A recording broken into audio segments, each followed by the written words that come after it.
आपका online classes में अध्याय 9 हमारा अनुगम श्रेणी चल रहा था, जिसके अंतर्गत प्रश्न संख्या 10 तक हमने हल कर लिया था। आज हम प्रश्न संख्या 11 से शुरू कर रहे हैं। प्रश्न संख्या 11 दिया हुआ है, यदि किसी समांतर श्रेणी के प्रथम P, Q और R पदों का योगफल क्रमशः A, B, C है तो सिद्ध कीजिए A बटा P Q minus R plus B बटा Q R माइनस P तथा प्लस C बटा R P माइनस Q बराबर 0 है। तो सबसे पहले P पदों का योगफल, P पदों का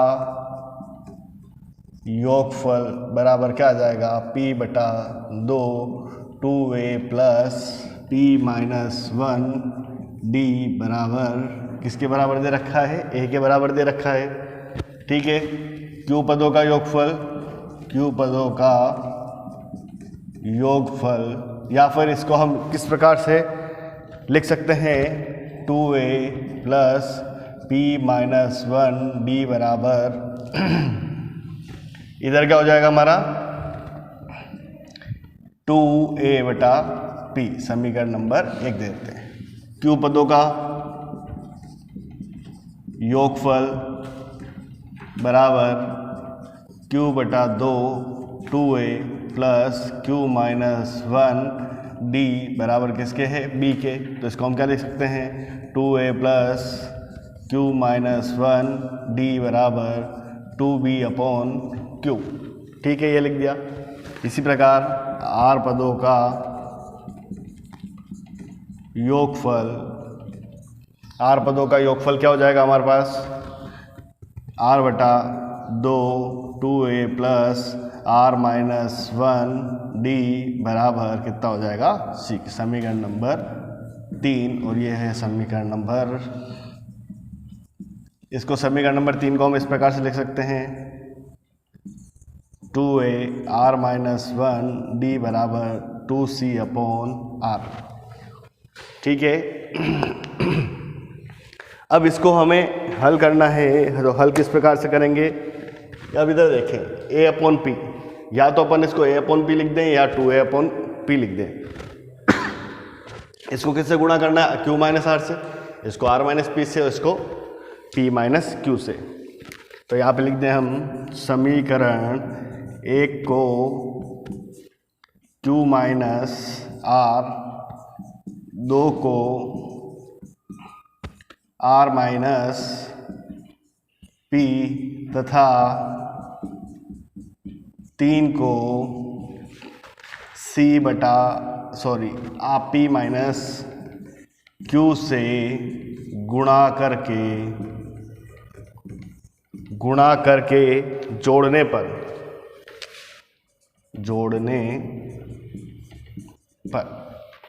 ठीक है, ये लिख दिया हमने।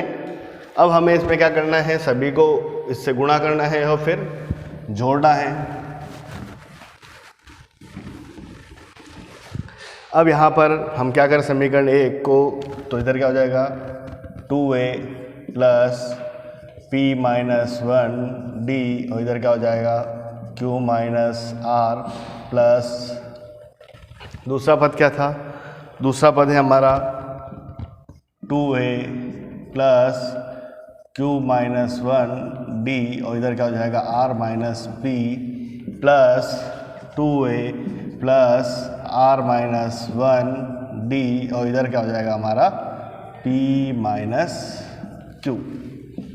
अब सभी में हम देख रहे हैं कि सभी में क्या आ रहा है, 2A जो है वो कॉमन आ रहा है। सबसे पहले 2A लिख दिया हमने, 2A लिख दिया, तो यहाँ पर क्या बचेगा, Q minus R plus R minus P plus P minus Q plus, अब देखें सभी में D कॉमन आ रहा है, तो D को हम क्या कर लेते हैं, कॉमन ले लेते हैं। तो यहाँ पे क्या बच रहा है, P minus 1 Q minus R plus Q minus 1 R minus P plus R minus 1 P minus Q बराबर, यहाँ पे देख रहे हैं Q से Q कट रहा है, P से P और R से R कट रहा है, तो 2A इंटू 0 प्लस D क्या हो जाएगा, PQ minus PR minus Q और plus R plus R Q minus P Q minus R और प्लस पी। इसी प्रकार आर पी माइनस इसको हल करेंगे तो क्या बचेगा हमारे पास, R P minus R Q minus P और प्लस का क्यू। अब पी क्यू प्लस का पी क्यू माइनस का आपस में कट गया, पी आर माइनस का और पी आर प्लस का वो आपस में कट गया। इसी प्रकार माइनस का क्यू और प्लस का क्यू कट गया, प्लस का आर और माइनस का आर कट गया, आर क्यू से आर क्यू कट गया और पी से पी कट गया। तो यहाँ पर भी मान क्या मिल रहा है, 2a into 0 plus d into 0 बराबर हमारे पास आंसर क्या मिला है 0, जो कि क्या है RHS के मान के बराबर है। तो इसको हम इस प्रकार से सिद्ध कर सकते हैं। तो ये RHS बराबर 0 प्राप्त हो गया, यानी कि ये सिद्ध हो गया है कि इसका मान क्या है 0 के बराबर है।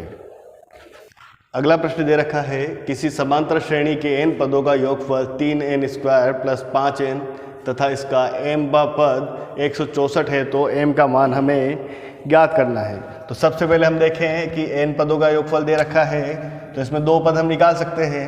एक तो s1 किसके बराबर होता है, t1 के बराबर होता है। तो वो कैसे निकलेगा, 3 इंटू 1 का स्क्वायर प्लस 5n बराबर 3 प्लस 5 बराबर 8 हो जाएगा।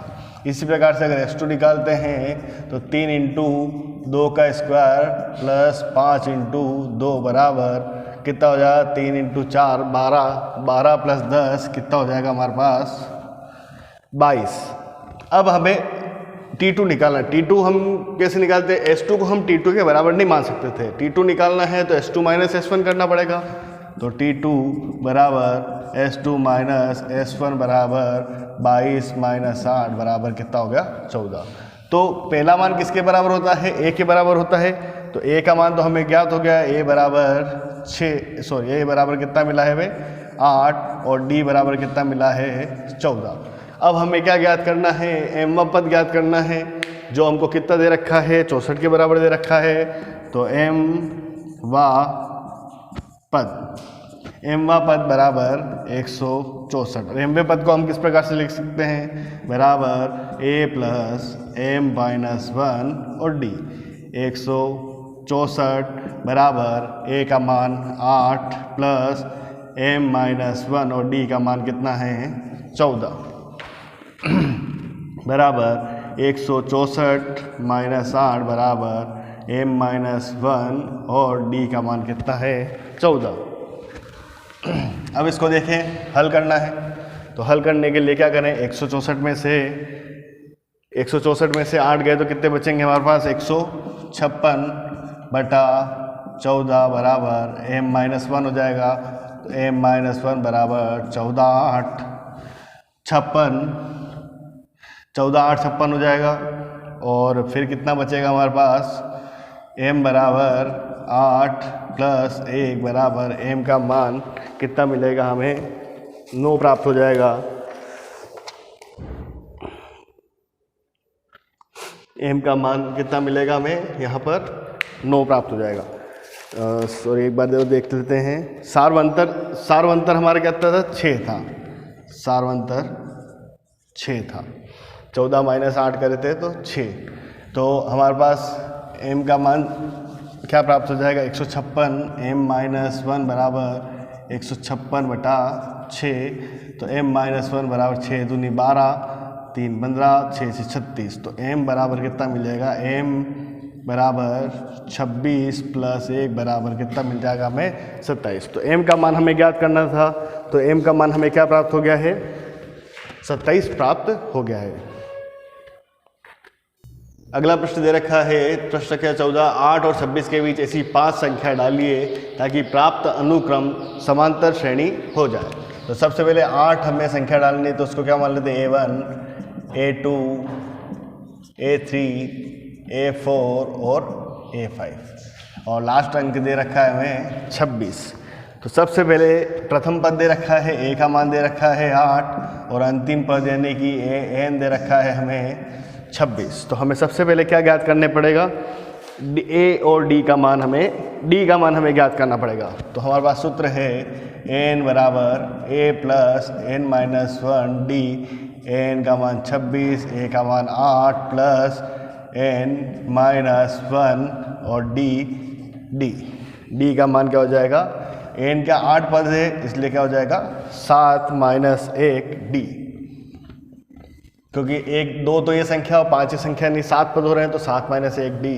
तो 26 माइनस 8 बराबर 6 डी। 26 में से 8 गए तो कितने बचेंगे 18 बराबर 6 डी। तो डी बराबर कितना हमें प्राप्त हो जाएगा 18 बटा 6 बराबर हमें क्या प्राप्त होगा 3 प्राप्त हो जाएगा। अब डी हमें प्राप्त हो गया, ए भी प्राप्त हो गया, तो हम इससे क्या मान निकाल सकते हैं a1 a2 a3 के मान निकालेंगे। तो a1 a2 a3 क्या हो जाएगा a1 a2 a3 a4 और a5। डी का मान कितना मिला है हमें 3 मिला है, तो दूसरा पद निकालने के लिए क्या करेंगे 8 प्लस 3 यानी 11 प्लस 3 बराबर 14 प्लस 3 बराबर 17 प्लस 3 बराबर 20 और 20 प्लस 3 बराबर 23। तो हम कौन कौन सी संख्या मिल जाएगी हमें 11, 14, 17, 20 और 30। इस प्रकार से हमें 5 जो मान मिलेंगे वो हम इनके बीच में रखेंगे तो समांतर श्रेणी हमें प्राप्त हो जाएगी। अगला प्रश्न दे रखा है यदि a की घात n प्लस b की घात n बटा a की घात n माइनस 1 प्लस b की घात n a तथा b